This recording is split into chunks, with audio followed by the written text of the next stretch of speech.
Hello. Okay. Online folks here in our Secretary, Treasurer, and Sergeant at Arms awesome group room. If you can hear me, give me a thumbs up online. Can you hear me? Bill Goff, I'm looking at you. I'm wondering if you can hear me. Hold on, this one needs to be changed. A lot of blank faces. Yeah, give me a second. The audio is off. Yeah, I need to change this one. Hold on. Okay.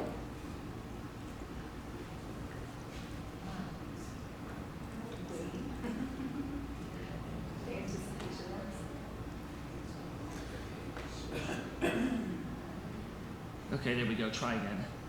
Hello, folks in the online portion of Secretary, Treasurer, Sergeant at Arms. This is Angela. Can you hear me? Give me a thumbs up if you can hear me. They cannot hear me. The audio is still turned off. I can see a little icon down here, a little red line.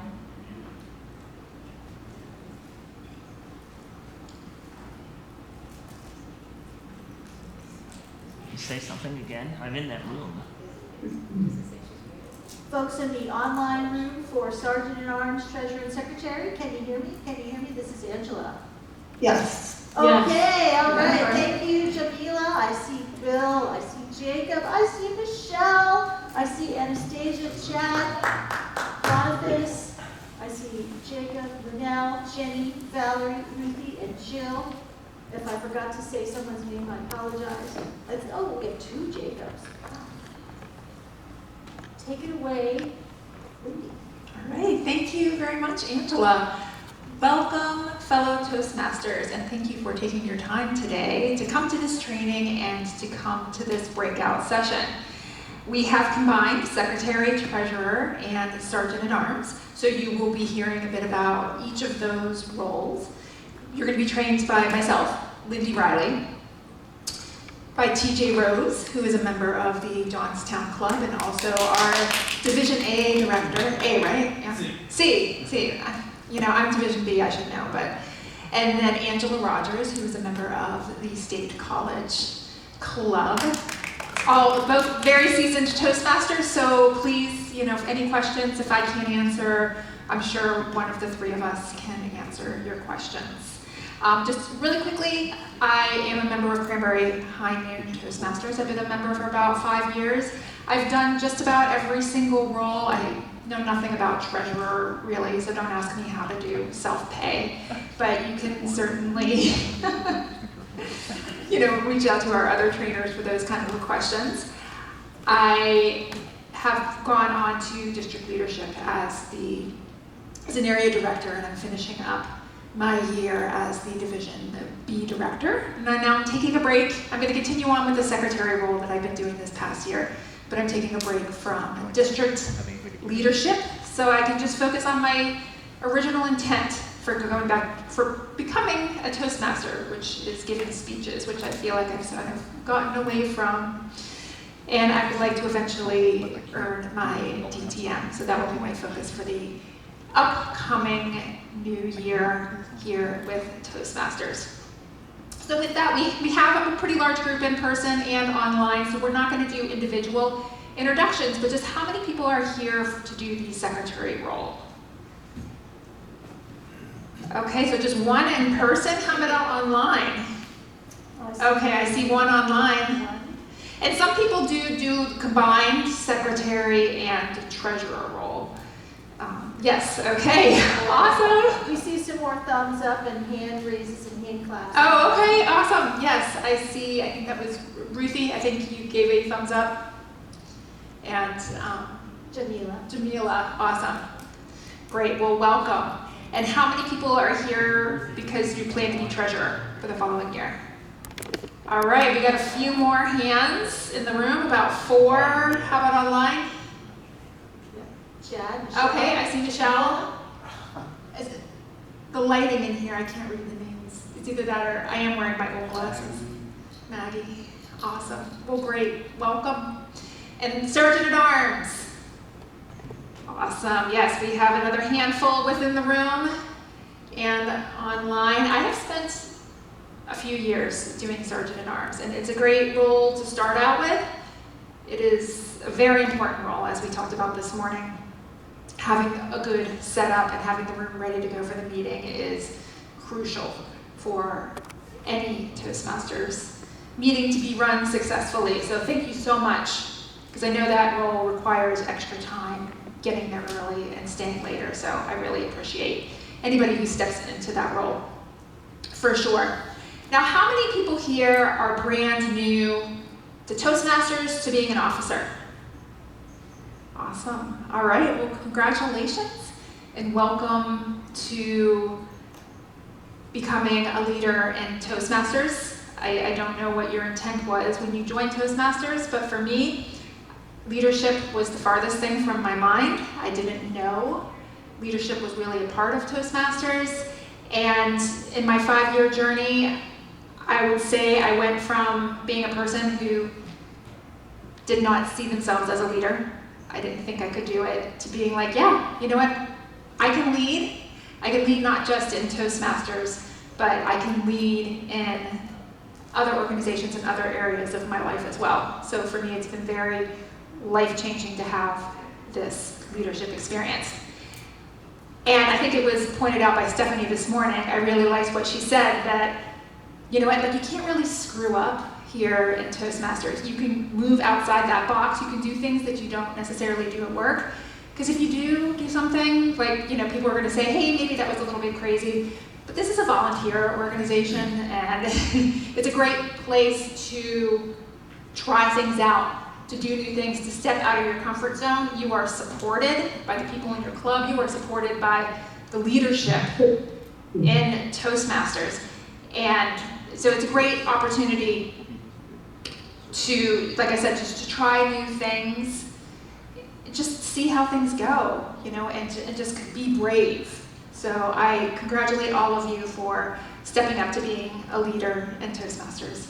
And thanks again for coming today. So I'm going to start by doing a review of the secretary role.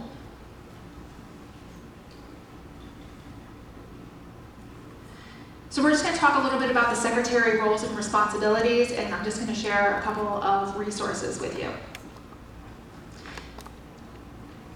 First of all, before we get into this, what do you think is the most important role of being a secretary, club secretary?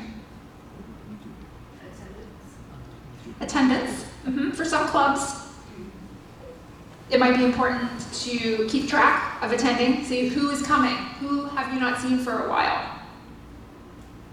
And that's something I think that's good to bring up at the executive meetings, like, hey, you know, Mary hasn't been in a meeting for a month, who can reach out to her and find out what's going on? So a secretary would be important to find out about that.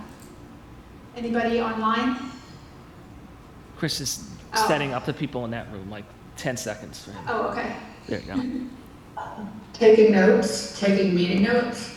Taking meeting notes, yes, that is a big role of the secretary. Taking notes of the meetings and also the executive committee meetings. I personally find the executive committee meetings to be the most important, particularly when you don't meet very often.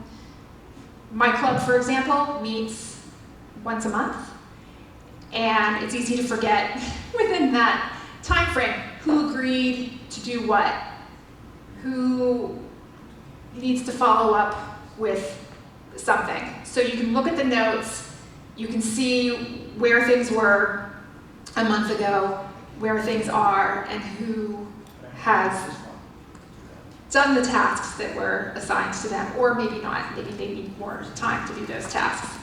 But I find that to be very important. So anybody else on the roles of the secretary? All I right. think the agenda. The agenda. What everybody has to say in allotting times. Everybody has to say, I'm sorry, I missed that. Sorry, keeping track of what we need to do in the meeting. Right.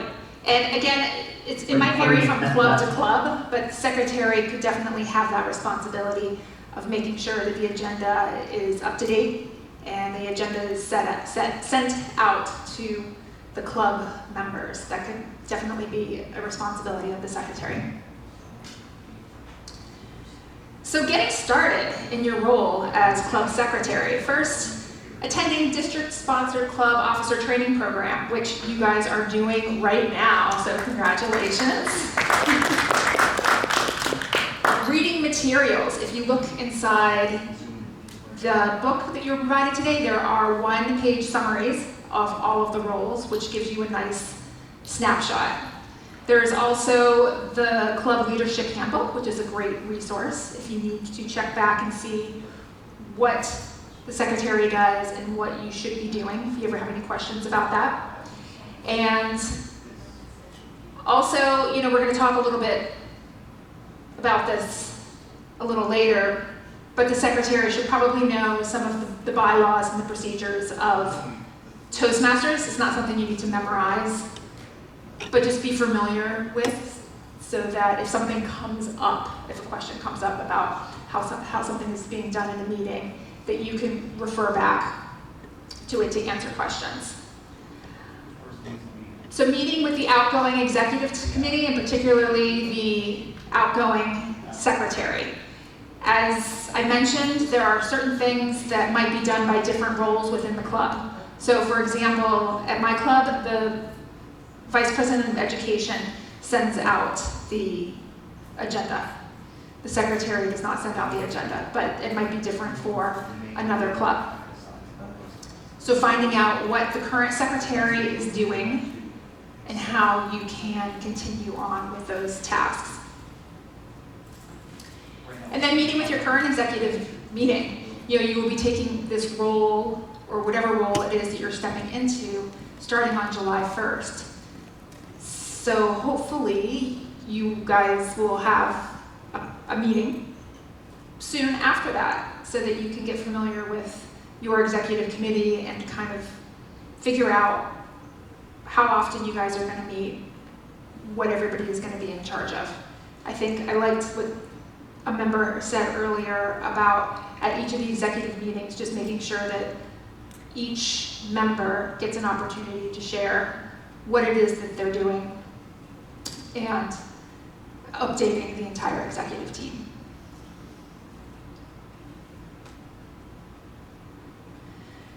So I'm just going to talk about 3 different areas of responsibility. So meeting quality, club success, and member relations. Recording minutes. Certainly, when we think of secretary, this is an important role. Recording minutes should include your club name, the type of meeting, whether it's a club meeting versus an executive meeting, the meeting location, who attended the meeting, the presiding officers, and the business conducted. I think the business conducted is probably the most important, once again, because not all members are present at every single meeting. And if they have something to refer back to, they might know, oh, next week we're having a special meeting. It's going to be held outside at a pavilion, and it's going to be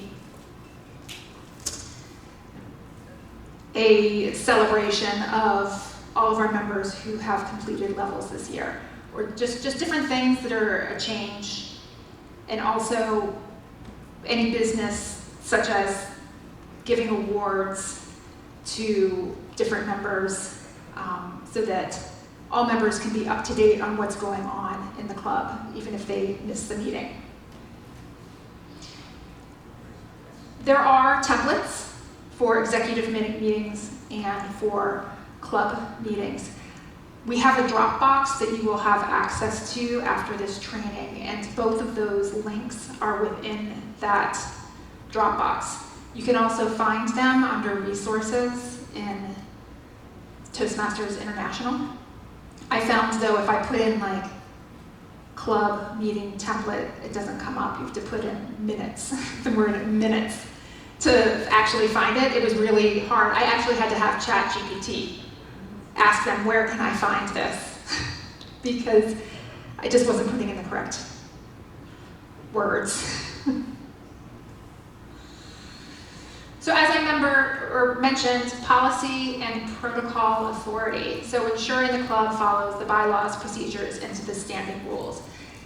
Again, if your club has been in existence for a while, you probably have a good flow on how your meeting goes and a good understanding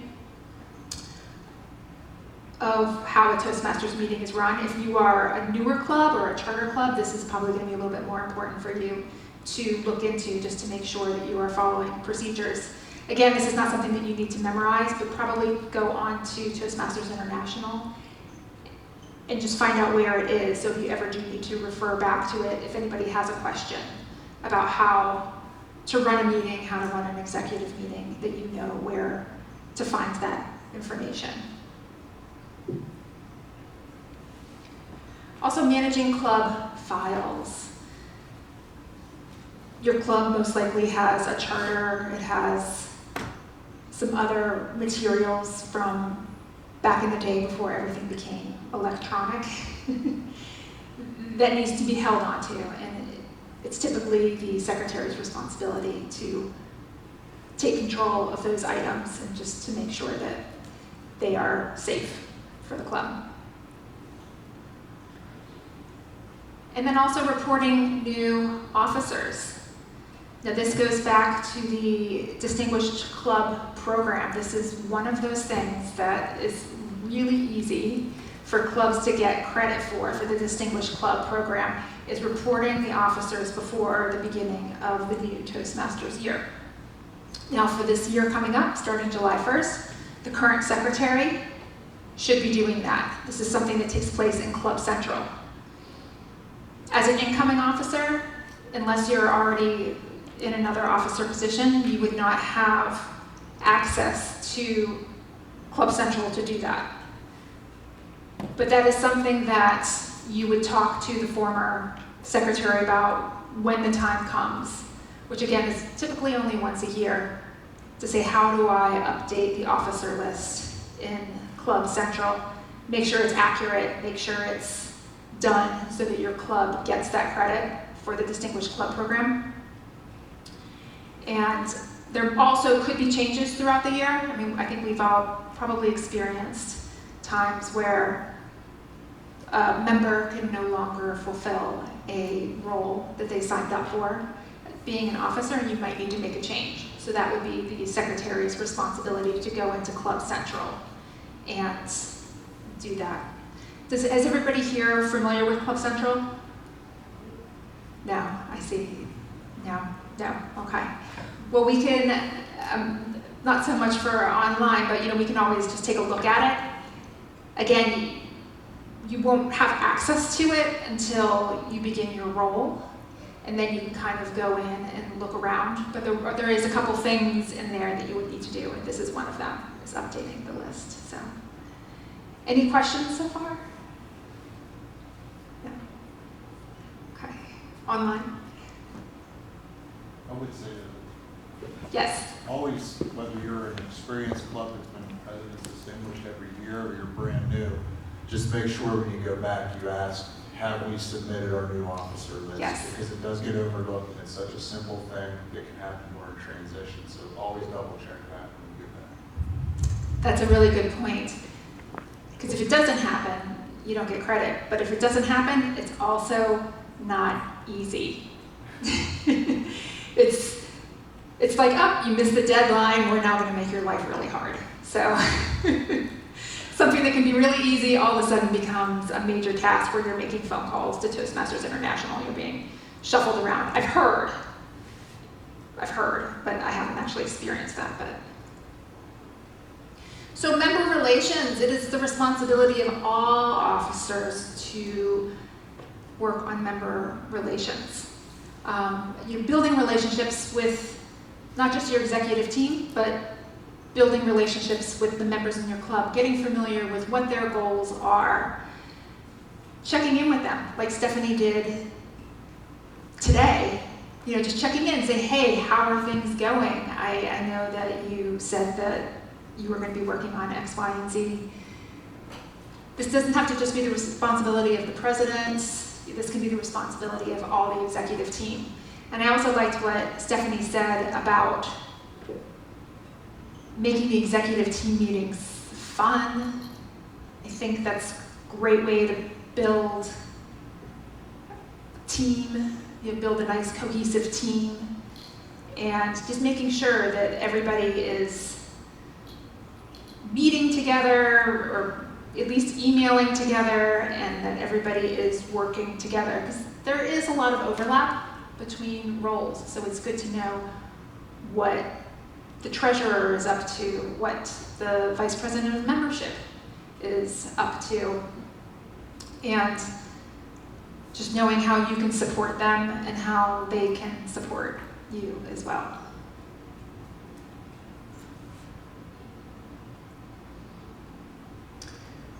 So just other responsibilities, we have touched on attending club executive meetings, handling any type of correspondence.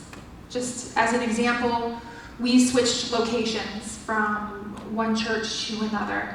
So as secretary, I sent just a nice thank you letter to the former church, just thanking them for their hospitality and allowing us to use their space. So that would fall under the secretary's role. Now, secretaries do have the authority to approve levels in base camp. And again, this is something that is done in Club Central. The president also has that, and the vice president of education. Now, if the president or vice president of education finishes a level, they cannot approve their own level. So that's where the secretary would come in. So that's why there's more than one person who can approve those levels. So it's good when you meet with your executive team to kind of decide who is going to be the primary person, whether it's the vice president of education or president typically, to approve levels, and when, as secretary, you're going to step in and approve those levels.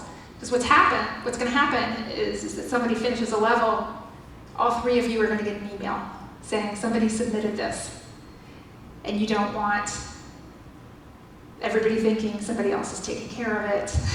You want to know who is going to be taking care of it and when it is your responsibility to take care of approving a level.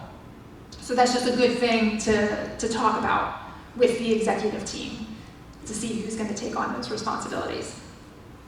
And the other thing that you could have responsibility for is voting at international business meetings. Typically, in my experience, we give the voting proxy over to the district director.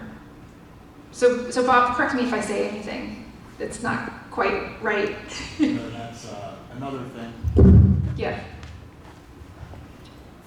Another one to write down is a note. Make sure as you get back that you are assigning your proxies or making sure that the team is agreeing on your voting process.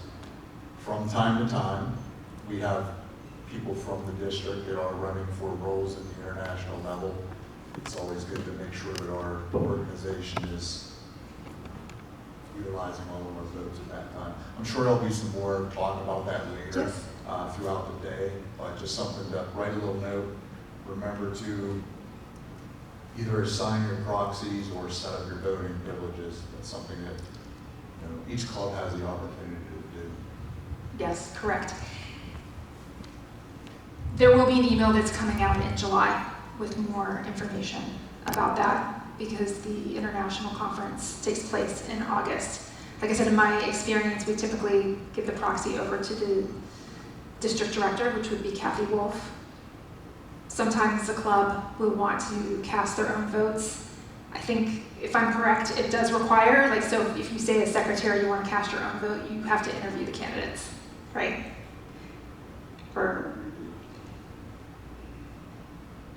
You should. Should. It's a lot more time consuming, a lot more. Your district leadership team will be, typically your district leadership team will be interviewing all of those candidates on behalf of the district. So they're sitting through those 45-minute to an hour interview, understanding each candidate, knowing their, credentials, their platform, what their focus is. So, again, it's conversation to have with your club when you get back and make the decisions that you guys think are best to do that. Typically the convention can be in another country. This year we're fortunate that it's in Philadelphia, so there may be people that are physically attending on their own. However, you can still, assign that proxy. Thank you, Bob. It's good to have a past district director in the room. So that's just something that we wanted to mention, and so that you're aware that you will be getting an email, as secretary about that coming up in July, and that will be something that you'll discuss with your president of your club and how your club is going to proceed. And then the executive committee meeting, you can read the previous meeting minutes. We typically would send them out ahead of time and then just approve them at the beginning, and if anything needs to be amended, and then record their current meetings. And as I mentioned, there are templates available, so you don't have to design something on your own unless you want to. Just a couple pro tips. Use a shared document system to keep all of those minutes and any other correspondence for the club members to have access to. You could send out the club meetings on a weekly basis if that's something that your club wants to do. Sometimes I find it's just best to send out what some of the highlights are, like what the announcements are, rather than everything. So you might choose just to keep it in a document, like a Google Drive, and people can access it, or you can choose to send it out to all the club members. Create a repeatable system so that the role is easy to pass on. That's why I said it's important, no matter what role you're going into, to meet with the past secretary, just to know how your club does things. And be proactive about reminders and follow up from meeting minutes. As I mentioned, particularly at executive meetings, sometimes we forget what was discussed or agreed upon when it's been a month. So it's nice to have all of that as a reminder. We are going to move on to talk about our other two roles, and we are going to have time for some questions and answer at the end, unless there's anything that anyone feels they want to ask quickly. No? All right. Well, great, and certainly I'll be around for the rest of the day if anybody has any questions. And now I'm going to pass it over to Angela Rogers.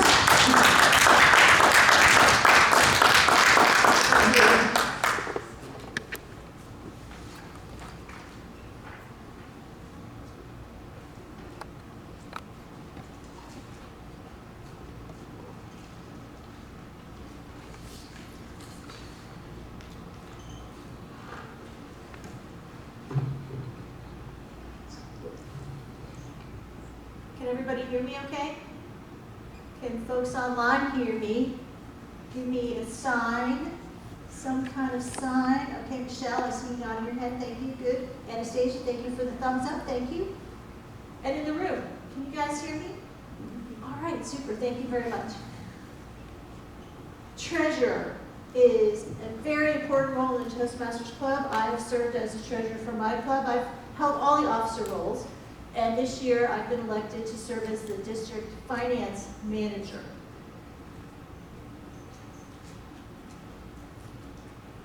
So, this slide deck combines treasurer and sergeant at arms. So you'll see a few references to sergeant at arms here in the beginning, but then mostly I'm going to talk about treasurer. Then I will turn it over to TJ, and he will talk about sergeant at arms. So for treasurer today, we're going to cover primary responsibilities of treasurers. Then we're going to talk about changes affecting treasurers. There's been sort of changes over the past few years. Maybe you were treasurer 10 years ago, and now you're treasurer again, and things are a little different. Typical expenses, audits, some scenarios that treasurers face, and then resources available to you as a treasurer for your club.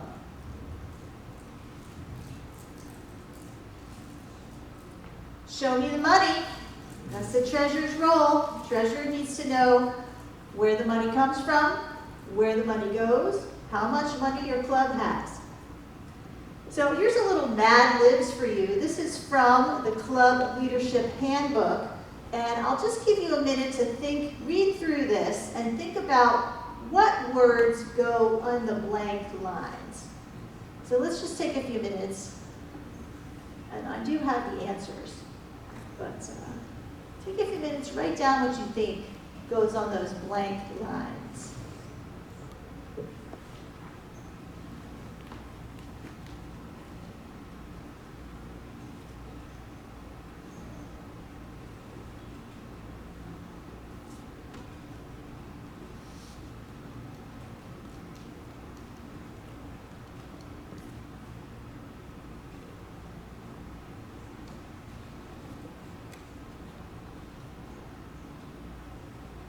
I'm going to give you 20 more seconds, and then I'm going to reveal.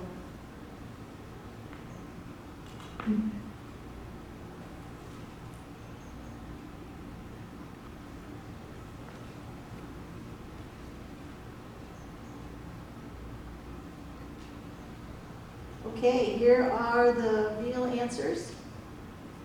The club treasurer is the club's accountant. They manage the club's bank account, writing checks. For those of you who are Gen Z, checks are these little pieces of paper. They're about 6 inches long, and you write on them with a pen how much money you're going to pay to a particular person or organization. They deposit dues payments and other club revenue. The club treasurer is also in charge of submitting membership dues payments to world headquarters, filing necessary tax documents. I think that's only for international clubs. And accurate, up-to-date financial records for the club. We notice we say dues twice, because dues have to be paid. How many times during the year do we pay dues? Twice, right? So that's a very important part of being a treasurer, dues collection. So, treasurer, primary responsibilities. We're going to oversee your club's bank account, monitor the budget, prepare a budget, report on that, reconcile deposits, expenses, and cash on hand every month. Transfer club financial information to the incoming treasurer. So we're going to keep good records for that next person and provide information to the audit committee. Anytime your president wants to know how much money do we have in our bank account, you have that answer. You're collecting dues. How many times per year are we collecting dues? Twice. Right. Although people can pay for a full year now using the self-pay, so that's one change. Collecting dues, start sending reminders early. There is a tool within your Free Toast host, or if you're using another one of those Toastmasters Club's web services that you can use to send out dues reminders. I write my own, and I can share you an example of the one that I use. Start reminding people to pay their dues about a month, 6 weeks ahead of time. You want to encourage people to self-pay. That reduces the extra work for you. And you're going to collect your local club dues and fees if you have them. Not all clubs have local dues and fees. My club has local dues because we have to pay for our meeting room rental. And then paying bills. So how do you pay the bills? Well, you could write checks, or you could use the club debit card or another online service to pay your bills. You're going to pay for supplies. Maybe your membership person wants to buy some folders and some things to create a welcome packet or a guest packet. They might go and buy those things. Get the receipt. My rule is, show me the receipt, and then I will reimburse you. Show me the receipt, then I will reimburse you. I will not reimburse you without a receipt. Keep clear records and pay bills. We just talked about that. Questions on these primary responsibilities? How about online folks? Questions?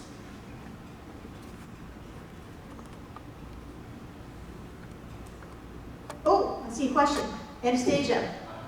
Hello, do you hear me okay? I can hear you. Great. So I have been in all officer roles besides treasurer. So this year is my first time as a treasurer, And I wanted to ask what methods of payment are kind of compliant and available given the rapid, development of technology. And specifically, I wanted to ask if you guys have experience with using peer-to-peer payment platforms. So Let's when see. you say a peer-to-peer, you mean like a Zelle or Venmo or something Yes. like that? Okay, Yeah. yeah, so that's a great question. And that's one of the changes affecting the treasurer role that we needed to adapt to over time. So in our club, we accept payments, we accept cash, we accept checks, and I deposit those checks using the mobile deposit. We cannot accept credit cards for local dues. That comes as a surprise sometimes when people want to fill out the credit card portion on the back of the membership application, but we are not set up to do that. We also can accept Zelle, and then I can accept Venmo personally. So sometimes if someone is not using Zelle, they can't give me a check, they can't give me cash, they will Venmo to me personally, and then I will remit their money to the club for them. That's not my preferred way because there's that extra step in there, but I'm willing to do that. So that's, as a treasurer, if you're willing to do that, that's fine. You don't have to do that. But I find that check, cash, and Zelle handles more than 80% of the payment choices. I think I've been saying Zelle, but there's another one of those electronic peer-to-peer payment services that I'm not thinking of. What is it? Venmo. Venmo? PayPal. Some people can do PayPal. Yeah, I wanted to mention that too. The people who want to pay by credit card, we have a PayPal set up. Okay, good. So think about what makes sense for your club and set up the channels of payment that will work for you. And then when your members are paying their dues, usually for a new member in my club, we like them to pay us the whole thing, then we enter them as a new member, we pay for them, but then afterward they're set up to self-pay, and they can self-pay directly with their own credit card if they want to, every time they renew. Excuse me, somebody put a question in the chat about the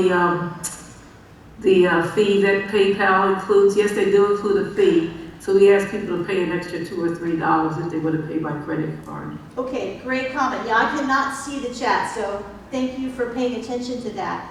Yeah, don't lose money with those services. So if there is a service fee, make sure you're taking that into account with the payments. Good point.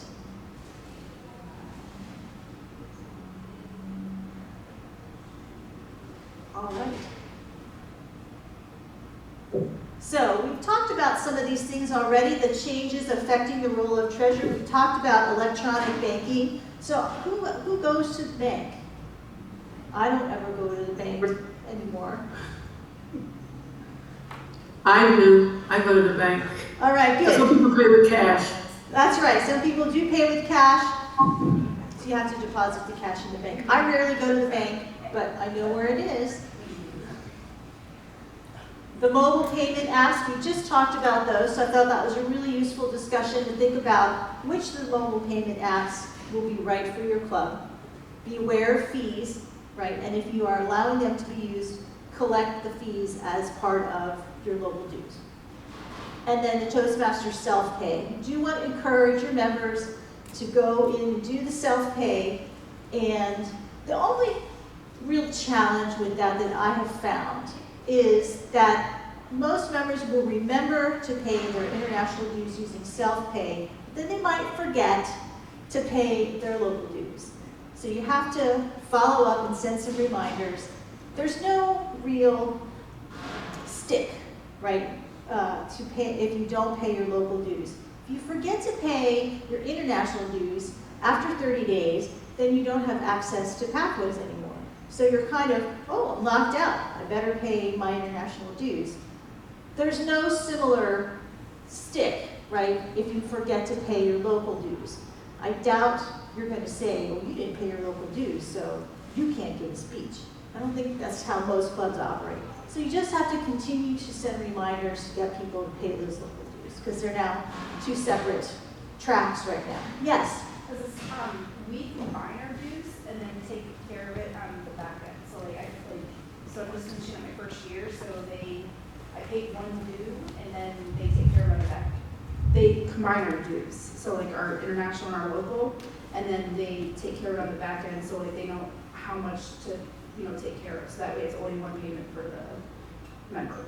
Yes, and you can do it that way. That's not using self-pay. Yeah, I think that's the only difference is that they do have to pay somewhere else outside of that. So I think that's part of it. Yeah, and we have members who choose not to use self-pay. They give me a check or Zelle me the full amount, and then I remit the international portion for them. So we have members who continue to do that. So you have your hand up, Sarah. Yeah, I did. What's self-pay? Self-pay, okay, great question. So self-pay is a way that members can pay their international dues themselves on the Toastmasters International website versus the traditional way, which is that you pay your international dues and your local club dues all together to your local club treasurer, and then the treasurer submits the international part of your dues on your behalf. So now you can continue to do it that way, and a lot of members do want to do it that way, or the member can pay their international dues themselves online and then pay their local dues to you directly as the treasurer. So that's a newer thing. It's just been a couple of years, I think, that we've had self-pay. 98 years And some self-pay, now you can pay, usually people pay for their membership dues 6 months at a time and renew in the spring and the fall. People who do self-pay can pay ahead for the whole year. Do we have a question online? They can hear you, but there's no Okay. questions. No questions. All right, great. All right, so those are the things we talked about. So, yes, Sarah, you had a question? Does the treasurer get a notification if somebody self-pays? Yes, yes, you get notified, so you know, and then you can pull a report of your members. It will show you their payment status, and it will show you who's paid. You have to keep track of your local dues yourself, but Toastmasters International will keep track of the international dues for you. You can pull a report anytime you want. So one of the things that you need to do as a treasurer is prepare a budget for your club. And Toastmasters have some pretty routine expenses that we know to expect. And this is my budget for my club. This is Excel, so you don't have to be a rocket scientist to do this. Just have a nice spreadsheet program. So what are the revenues for a Toastmasters club? Dues, that's right. We also earn 1/4 cent in interest. There could be other revenue. What are some possible other sources of revenue?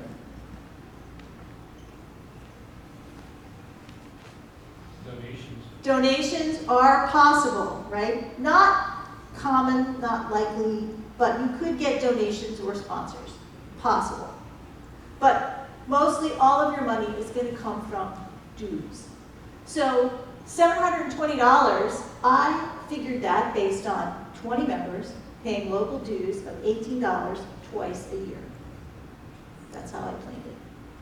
So our total revenue, then our operating expenses. Our biggest operating expense is what on this budget? Meeting room. Meeting room is the biggest operating expense for us.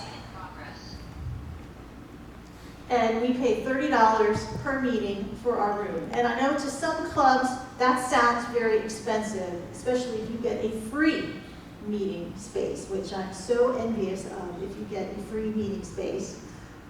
But we have a pretty good space. We have a good relationship with our host, the South Hill School of Business and Technology. We've been meeting there for a really long time. Their founder was a Toastmaster, and they support us, and it's a very good location. So, you know, sometimes we think about, should we find a cheaper place? And we have this discussion every once in a while. But so far, we've decided to stay there. So we account for that in our room rental. We also have made a commitment as a club to have hybrid meetings. That means we have to have a Zoom account, $75 a year. We got the Zoom account when they were offering it 50% discount for Toastmasters, and we've kept that account. So that's a very manageable fee for us. Bank fees, typically $1. What else do we spend money on? We spend money on some supplies, and so we've planned to get new member pins, path completion pins, and some copying and other stationery supplies to do new member packets. We have 2 special meetings each year. We have a summer picnic, and members bring things to the picnic, so the club only defrays part of the cost. It is a meeting, so it's a picnic meeting. So we do conduct a meeting. We have pizza and soda, and people bring all kinds of other goodies to share. And then we have a holiday party, and you can see what my actual costs were from those previous 2. We'll probably have to bump up our budgeted amount for that. Then, recording in progress. TLI registration. We're fortunate with our budget that we can pay the TLI registration costs for our officers. Now, the officers have to pay for their TLI registration and attend, and then what do they need to show me to get reimbursed? A receipt. And they have to go. If a member signs up to go to TLI and then doesn't go, which has happened, they don't get reimbursed. And I think most people realize that that's only fair, right? So we've allocated the money for TLI registration. Not everybody claims it. Some officers are happy to cover the cost of attending TLI, especially if they attend online. But we have that in there because we want people to be able to come to the training. We don't want there to be a barrier for them. And we demonstrate through our budget what we feel is important to our club. Here. Questions? Comments? How do you balance that if your revenues are exceeding your expenses? Yes, that's an excellent question. Eagle eye. Notice that our expenses are higher than our revenues because we have a balance up at the top that we accrued during COVID times when we were still collecting the same membership fee locally, but we didn't have to pay for the room rental. How is that sustainable? It is not. So I'm thinking in a couple of years, we're going to have to either raise our local dues or reduce our meeting rental room cost. So I'm not going to be, the treasurer who's coming in after me shouldn't be surprised. I don't think it's going to happen this year, but in another year or 2, that is something that our executive committee will have to think about and decide about. Because you're right, it is not sustainable.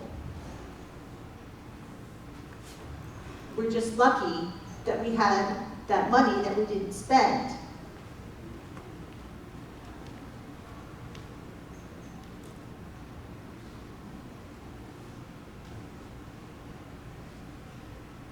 And when you do a budget, you can see that, right? So that's one of the benefits of doing your budget is you can see what kind of financial challenges you have coming down the road before you actually hit them, right? So we know that's going to happen. We're going to burn through our reserve.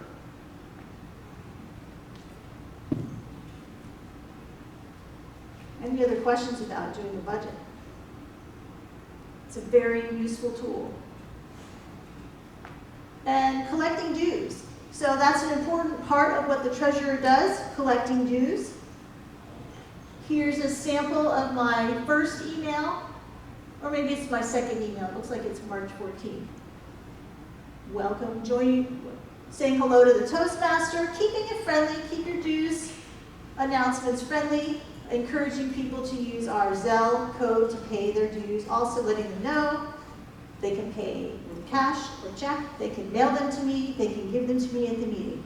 Provide all the options that you can, that you have chosen to have available as a club for people to pay their dues. Multiple. I'm going to skip through this since we're getting close to time. And we talked about those expenses already, meeting sites, supplies, equipment, TLI. We talked through all those. So let's just look at a typical scenario. So Gustavo's ready to join your club. He does not have a checking account. How can he pay his dues? Cash. He can pay cash. He can't get a check because he doesn't have a checking account. Well, you write a check for local fund, please. He doesn't have a checking account, right? He could pay his international dues through his own credit card with self-pay after what happens? Initial membership. After he's entered into as a member.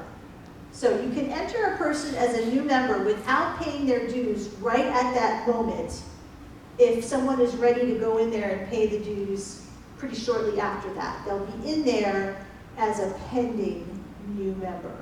So you can do it that way and then collect cash for your local dues.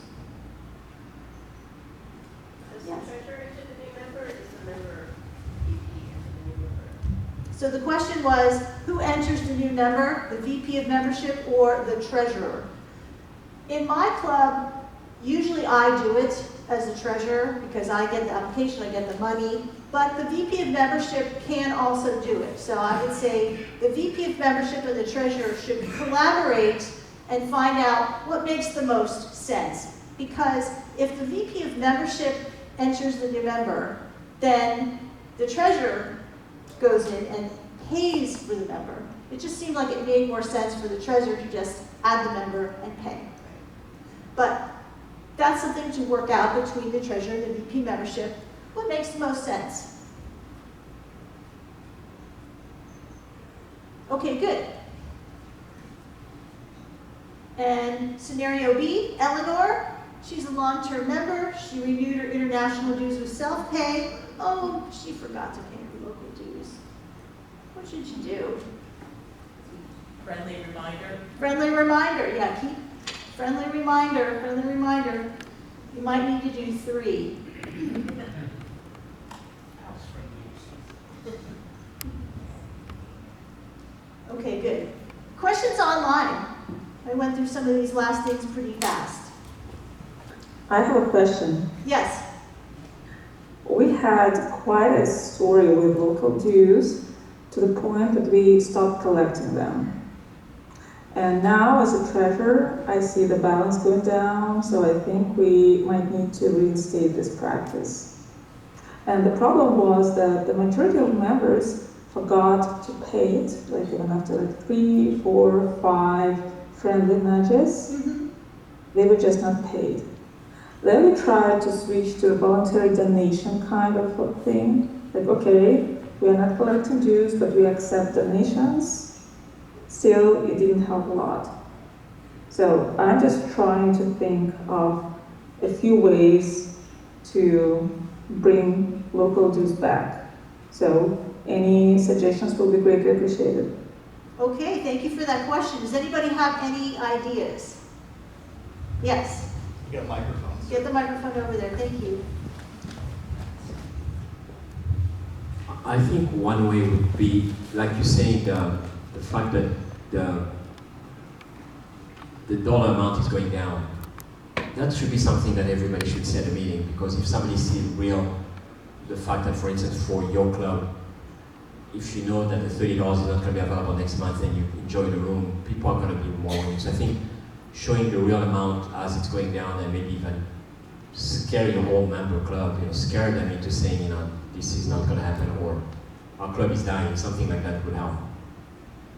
Yes, thank you. I love that idea of being transparent about the financial situation of your club and then propose with your executive committee what you think the dues should be, and then schedule a vote. And if you can get the club to see the financial situation, vote, and then once people vote, then that's making themselves making a commitment to carrying through on that. And then if people still don't do it, I don't know what to do about that. That's a tough situation. I have a suggestion. Okay, let's hear it. Host a barbecue at your house. And Invite members, get donations, and encourage people to pay their dues by going to a together. okay, so have a special event, a special sort of dues collecting party kind of thing.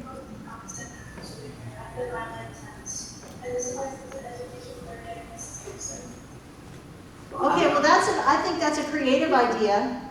So I'm not gonna, that's a creative idea. Try different ideas that work for your club. But I think key is making sure that members understand the financial picture. And the treasurer is the one who's responsible for making sure everyone in the club understands what that financial picture is. And you can only do that if you know the financial picture. Yes? Wait a minute. Trying to do everything. I know, sorry about that. I just want to say that happened to our club. We had to raise dues last year, and our treasurer very eloquently explained that we had to do it in order to keep the space we're at, and made it very clear that it's just a very similar situation, that the revenues that, or the savings that have been accrued since COVID were just going like going to be non-existent, and not didn't want to pay more, but it was easy enough to explain. It was not like rationally that it was okay. So I think that strategy does work. Yeah, being transparent. We faced that situation before very quickly, because I know we got to get to TJ. We had to make a choice. Did we want to move to a free meeting space where we would have to change the day of the week of our meeting, or did we want to stay in our current meeting space and raise dues in order to continue to pay for it? So we had to figure out a way to sort of explain option A or option B. So if you vote to not raise dues, that means you're voting to move different day. And we've been meeting on the first and third Thursday for 50 years. So do we want to change that? So just being really clear about the implications of voting choices with your members, and that's something definitely to vote on. Raising dues is definitely something to vote on, making sure everyone is well informed of the financial picture. That is your job as the treasurer, and I think it's very important.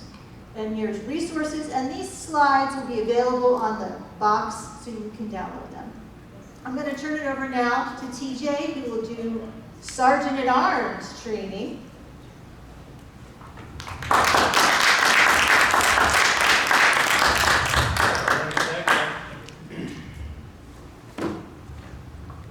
Alright. I don't know how to. Oh, it's on, okay. Alright, is this on? Alright, perfect, excellent. Alright. Which one is? Now, let me start off by saying the first ones that are doing this as Sergeant at Arms, the very first role that you're taking on. Let me take a moment to ask you this. Is this something that's new, or are you a little bit nervous about it? It's okay, because sometimes honesty is always a great thing, because we don't want to lie and say, oh, I'm doing fantastic and I'm just doing well, but I just want to make sure that we get a good communication going. So is this like first time, you're a little new, a little bit too much? Okay, hey, that's okay, because I know as the first time I always like to keep myself to tighten up and just close. I don't want to like say too much and save it towards the end. But here's a little bit of a backstory of my Sergeant at Arms and how I actually became to be a Sergeant at Arms, and also saying yes to other things. So when I joined, I would say over 3 years ago, And at first it was all new. I didn't know anything about it, and I was just getting into it, just like thinking, okay, well, this is something new and interesting to learn about. And one of my mentors, the late great Otis Simpson, invited me to be in Sergeant Arms. And at that time I was like, okay, sure, I'll help you out and take things and set up the meeting and take things down at the end of the meeting. Then that turned out to be from Sergeant Arms and also doing the area director role at the same time. That's just because I say yes all the time. But here's the thing, and this is the reason why I'm mentioning this, is because it is a learning experience. And learning experience is something that we all would like to take advantage of, because at the end of the day, if you don't know, then ask yourself this: where are you going? Because if you just say, I don't know, instead of taking a chance, then you just don't know where you are going to be at. So I know that we're going to go over the same Mad Libs, so let's just take a quick few moments and just think it out. It's the same thing as the secretary, or not secretary, treasurer.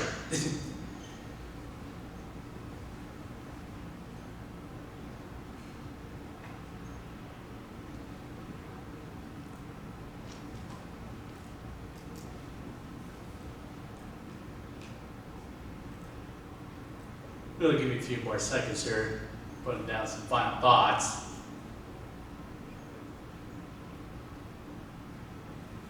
Okay, who's ready for the answers? The Sergeant at Arms is responsible for the physical properties, so your banners, latrin, timer cards, anything that the club has, that is your physical responsibility for the in-person. And then one of the things that the Sergeant at Arms does is arrive the meeting early. Who has ever heard of a Sergeant at Arms showing up late? Like showing up at 6:35 when the meeting starts at 6:30. Who has ever done that? I don't think anybody would. Bob, is there something you have to say about late meetings? Sometimes it happens. Sometimes it happens. Okay, then. Sometimes the Sergeant at Arms has an emergency. We've definitely had, in my time as Sergeant at Arms, where I've had to meet up with another member to pass off the material to somebody else. You know what, and it's not just I'm kind of like ripping on this whole moment, but there is a good point that Lindy has made, was that maybe there was an emergency that may happen, and you just don't know what's going to happen, and then the Sergeant at Arms have to call the next person, or if they couldn't do it, then this is the amazing thing about a Toastmasters leadership and having members as well, is that they can also help you guys out as well. So it's not just a one-person job. And then also the online and in-person. You ever heard of a hybrid Sergeant at Arms? Yeah. The hybrid Sergeant at Arms has the capability to set up online and in-person meeting as well. And that's one of the big things that you will see as a Sergeant at Arms. If you're putting the hybrid meeting, you'll be setting up an online and in person. But here's the thing. It is very, very vital that you can have that second person to help you out with technology as well. Because if you try to do it all by yourself, it might be a lot, right? Could it be a lot just setting up the online technology, and then you're setting up the lecture, and you're setting up the banner, then you're doing everything else? It'll be a lot, so it's always good to actually have a team as well. And then making sure, I know this is not on the Mad Lib here, but making sure that the space that you have in your in-person location is one of those safety features that make sure that it's accessible for everybody. So if we see like something that's on the ground, or there's like hazardous wires, that's always important to take care of, because there might be people who have physical disabilities that need to get around and make sure that space is clear. Now, I did went over the maintaining the club property and making sure that everything is all in check, and also with the accommodating of the disabilities, make sure that space is also well intact. Now, who here thinks that the Sergeant at Arms can just do those things, and also probably not get not much involvement with the club meetings? See, there's a little trick side there, because you can actually be part of the meetings as well, because the club officer that you're taking on Sergeant at Arms is very, very crucial. You can actually have a voice in your meetings, and just as the treasurer has mentioned about the meeting location, you can also make a pitch as the Sergeant at Arms, saying like there's also another location that you guys can also use as a free location. Now, luckily for the Johnstown location, we have a free location, so that's very, very beneficial. But we also have as the treasurer situation, we also have things that we have to pay and do our own dues as well. But we have our own little thing, and that's just something on the side if you want to talk to myself or any other Johnstown Toastmaster. And we do have one in the back there. That is Mr. Bill Cutter there, and he's also a part of the Johnstown Toastmasters Club.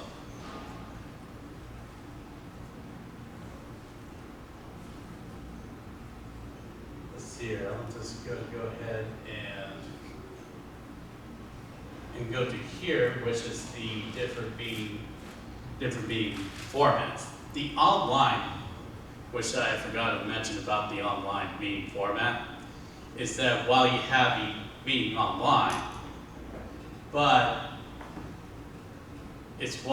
also it's one of those things that you would also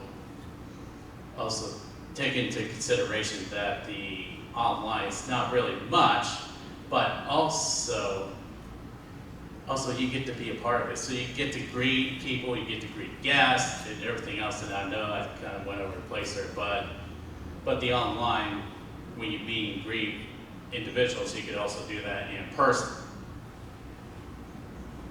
And then for the club mission statement, I think I also forgot to mention about this, but the club mission statement and passing over the meeting to the club president, it's one of those things that you would actually take part of. So Cutter, I know this might be the first time, but I'm kind of like reaching out to my Sergeant at Arms here. But as a Johnstown Sergeant at Arms, what are the things that you do when you get on the stage and you start off the meeting? Wait a moment, before you speak, let me give you a microphone. Most importantly is to start the meeting on time. So at 6:30, we're ready to rock and roll. Hit the gavel, and you begin each meeting with reciting the mission statement of Toastmasters. That always happens. And after that, it's introduction to the president or you to get the meeting started. And that's pretty much runs into the both online, in-person, and hybrid. So when you do the Sergeant at Arms, you always start off with the club name, the club member, and then you read the club mission statement, and then sometimes, depending on what certain club, I I know that our club, we usually don't do the pledge because we're doing this in the interest of time and just the fact is Toastmasters International. But for the other clubs, if you want to do the pledge, you're more than welcome to. Because at the end of the day, this is a optional thing as a club, and if you feel like you want to do it, then by all means, go ahead and do it. So that's like online, in person, and hybrid as well.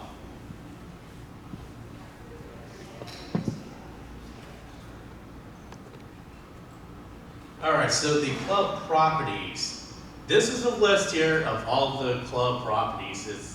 It's all listed on there. If you want to take a picture of it, so that way you can keep it on your phone, or it, just like as Angela said, it'll be on the Dropbox. It'll be available for everyone here. Now, if you're online, if your club only meets online, do you think that all of these stuff here will be available?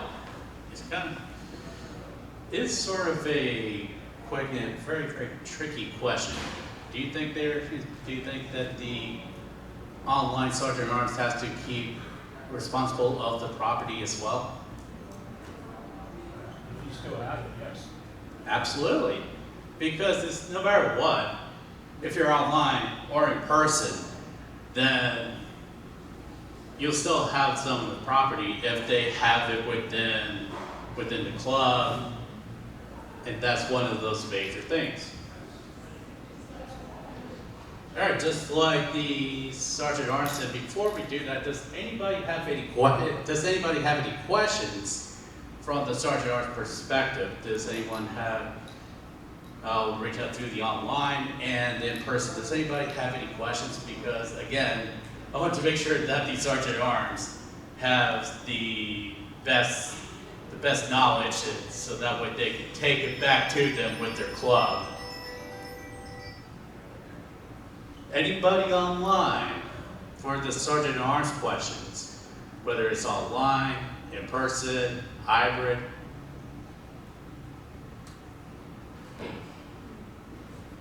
Okay. Hearing none, I shall proceed forward. All right, scenario A. The club's usual meeting room is temporarily unavailable. What should you do? This is actually very important because I do see several clubs have this situation, especially when it comes down to the holidays. What should you do? Yes. So we're hybrid, so we just go to all Zoom. Okay, so what she has said was that if the space is unavailable, then you have to resort to go online. But who you have to know?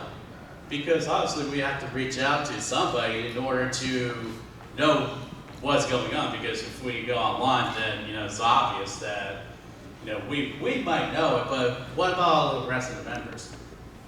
Yes.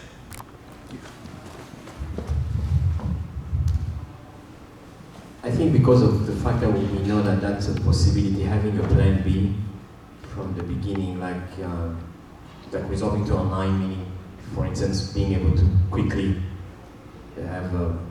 set up a Zoom call, so having a plan B, or maybe having somebody else or a person who can make their room, their location available as a plan B would be something to have in the book. Okay, so making sure that we have a second option there is always a good availability, because you want to make sure that you have a plan A, a plan B, because if plan A does not work, then eventually we have to go circle back around.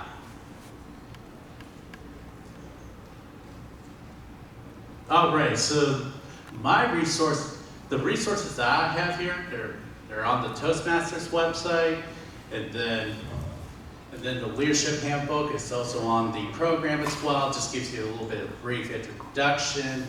And at this time, we're going to do a little bit of something special, because as you heard, we have the club success plan. And we also have a bonus of truth. But the most important thing is that the club success plan has to be done. Now, the treasurer, secretary, and sergeant arms has a major role here. You know why? It is because you guys have to sign on the bottom line. So when your names are on the club success plan, when you sign the bottom line, that's you as a sergeant arms. That'll be all of you as the secretary treasurer. Everybody has to actually fulfill their names to there. So at this time, I would like to bring up Angela here, and I will also bring up Lindy here to do a little bit of a exercise with the club success plan and the moments of truth.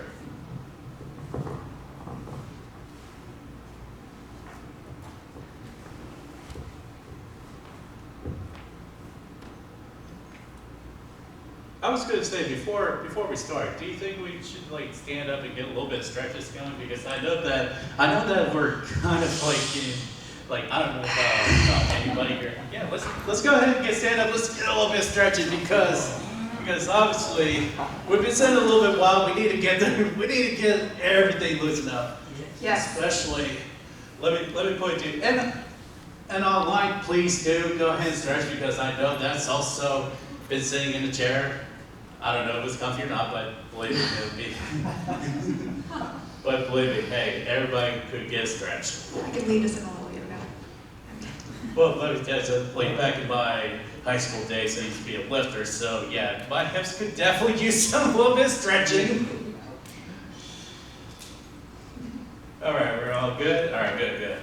All right, let's go ahead and let's get started with the club success plan. And Angela, you can go ahead and lead off the charge with the club success plan. Thank you, TJ. So, you heard Stephanie talk about the new requirement that each club prepare its club success plan. It's going to be due September 30th, and it's going to count toward the Distinguished Club program. So think about, these are the 4 parts of the club success plan. Education, and these are in your book. They're the goals to achieve. And the club success plan is how your club, what's your club's strategy to achieve these goals?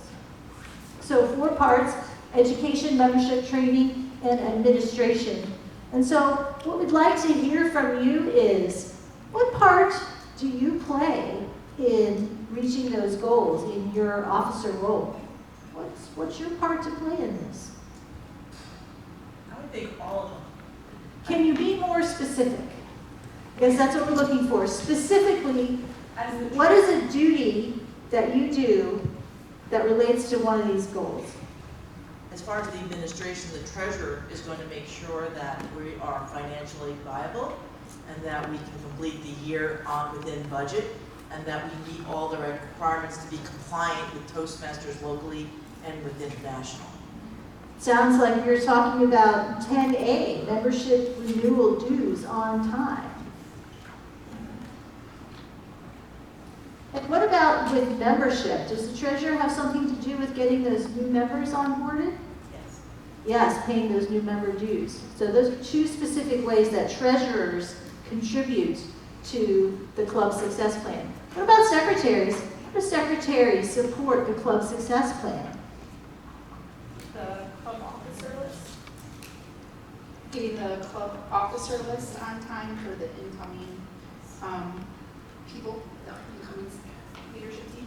Yes, that's right. Club officer list on time. And I'm trying to think if there's other things. Oh, what other things could the secretary do? I think it'd be a good practice to make sure that be a good practice for the secretary to ensure that all of the leadership team at the club who attended training, whether it's here today or online, got the appropriate credit, because there's sometimes where maybe someone was online and they didn't receive it. Maybe you're at 3 and you needed them to be the 4th. Hopefully everyone's trained, but I think that's a good one to just double check to make sure. Yeah, It'll be, great. Training. 2 times this year. I was gonna add one more thing. I think keeping a record of who is working on what level for educational awards, just to keep track, can be the secretary's responsibility as well as vice president of education. Okay, so collaborating on that. Yeah, and Sergeant at Arms. Yes, actually, I would like to put that on. While it doesn't say much about here for the Sergeant at Arms, but I would say a lot of contributors are the training as a club officer for being Sergeant at Arms, attending to those, so it would be very, very vital. And also contributing to the pathways is also beneficial too, to help out with your club as well. And then also helping out with membership and getting new guests. That's also a big contributor factor to being a Sergeant at Arms as well. I think that's really important that you mentioned that, TJ, because didn't TJ say before that who's the first one there at the meeting to set it up? It's the Sergeant at Arms. I know when I was a Sergeant at Arms, I was the first one there and I was the last one to leave. And when you're the first one there, you're the first one probably that the guests are going to meet. And so I put them to work actually. Hey, put these up over here. So you are maybe the first impression for a guest when you're the Sergeant at Arms, because you're there and they come in and you're trying to get the meeting room set up, but you greet them. You're the first impression that your club makes on a new guest who could be a new member. So there's a role there. Yeah, any other thoughts on that? I thought everybody did great. Online, any other thoughts, comments, or questions relating to how your role as an officer relates to the club success plan?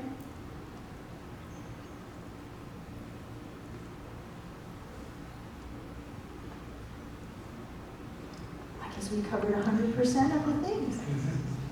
All right, we only have 5 minutes left. So we go to the next. Okay, moments of truth. So that's something else that Stephanie mentioned earlier today. So moments of truth is kind of like your club report card. And this is in your booklet is today too. I'm trying to find what page it's on. If someone finds it before me, just shout out. Okay, it's after the upcoming events page. Not quite the middle yet. So moments of truth, club quality standards evaluation. So first impressions, membership orientation, fellowship variety and communication, program planning and meeting organization, membership strength, and achievement recognition. This is a survey that you give your club, and they evaluate you on how well you're meeting these standards. So in your role, how do you contribute to these quality standards? How about first impressions?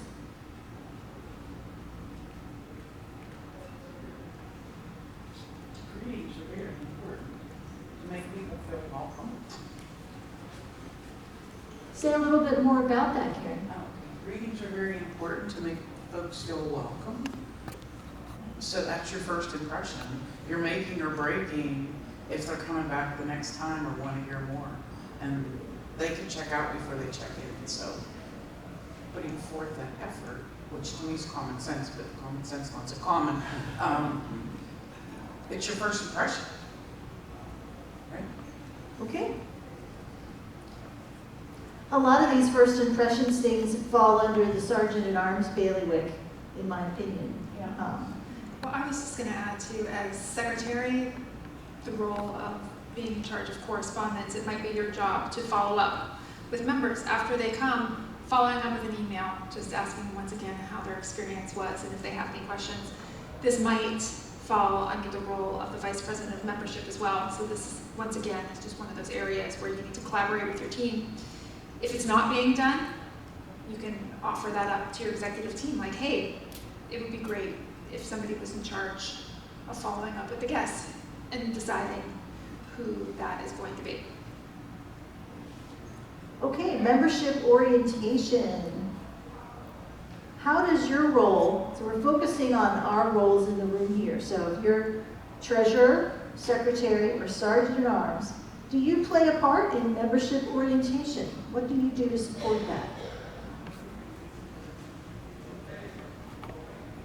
It's got education programs and recognitions, and as a treasurer, you're providing the supplies in order to have the certificates to recognize people. Yes, yes. So you can't give the pin if you don't have the pin. Treasurer, make sure we can buy pins.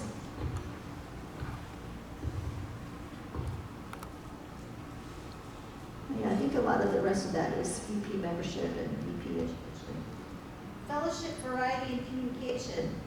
How does your role as treasurer, secretary, or sergeant at arms, what do you do to meet this quality standard under fellowship, variety, and communication?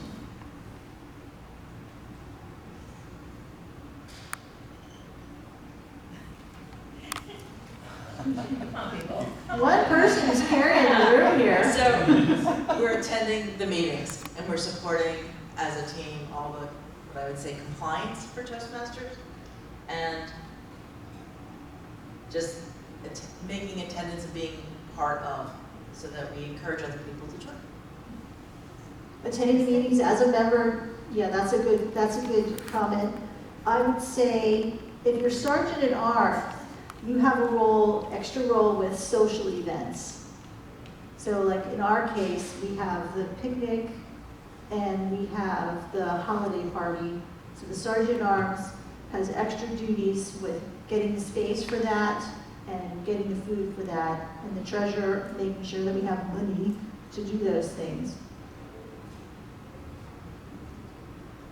And the secretary taking notes at the meeting where it is decided when and where to have those things, and if there's a vote on it, keeping track of that. So we're not wondering, what day do we decide to have the picnic on? When are we going to do that? I don't remember. I thought we talked about that a couple weeks ago. Who's following up on the location? Yeah, so the secretary makes sure that that does not happen to you. Let's move on to program planning and meeting organization.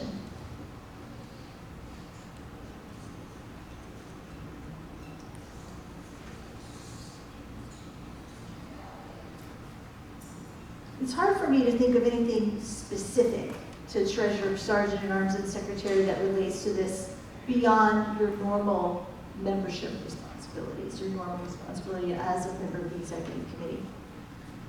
Membership strength.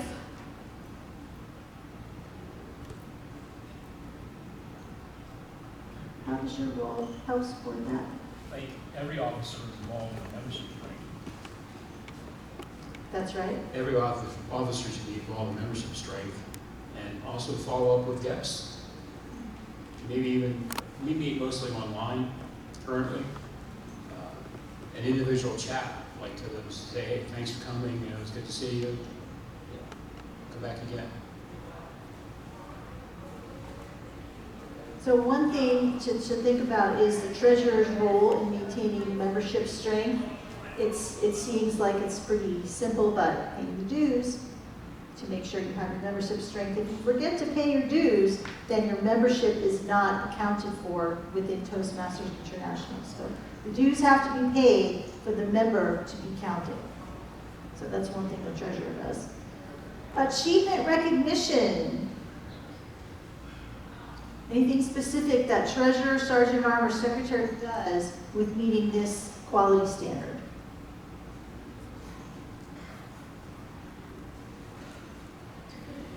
Secretary just kind of reporting the achievements and the recognition for records. And that could go under club meeting minutes. Mm-hmm. Comment or question? Yeah, it's just that it says here that we're going to have formally recognized with a ceremony, but there would be, again, pins or certificates or something that would be responsible, making sure they're available. Yes, yes. You gotta buy stuff, the treasurer needs to have the money. Same as progress charts, I don't know if this is online or whether that's physical handouts or what that costs. We made our own, you can just make your own spreadsheet and share that. We also, at our club, designate one meeting a month in order to recognize any accomplishments. So a little extra time at the end of the meeting, which I think is just a nice way to make sure that everybody's getting recognized for any accomplishments. And the accomplishments don't always necessarily have to be your Toastmasters accomplishments. Certainly if people have achieved things through work that might be relevant to share, it's always a nice time to celebrate what members are doing outside the club as well, I think. And I was going to say that part of that process is voting a new member in, which is Sergeant Orange would have a major role in escorting that person out as the voting occurred. It's good to have that formal process because it means a lot. You're actually voting that person. And it is required. All right, I see folks gathering out in the hall, getting their lunch together, so this is the lunchroom, so let's wrap it up. Yeah. I appreciate everyone's engagement in this session today. Thank you very much. I'm happy to answer questions about treasury. Recording in progress. If anybody has them, and I'm sure Lindy and TJ the same for the roles that they talked about today. Thank you so much, and good luck in your year in your new role.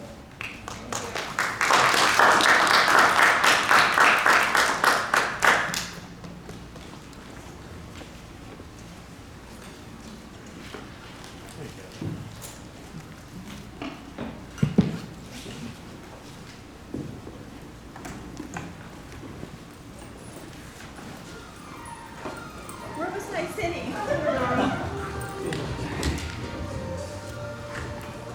I'm double fisting. Can you see this? And like, I never got to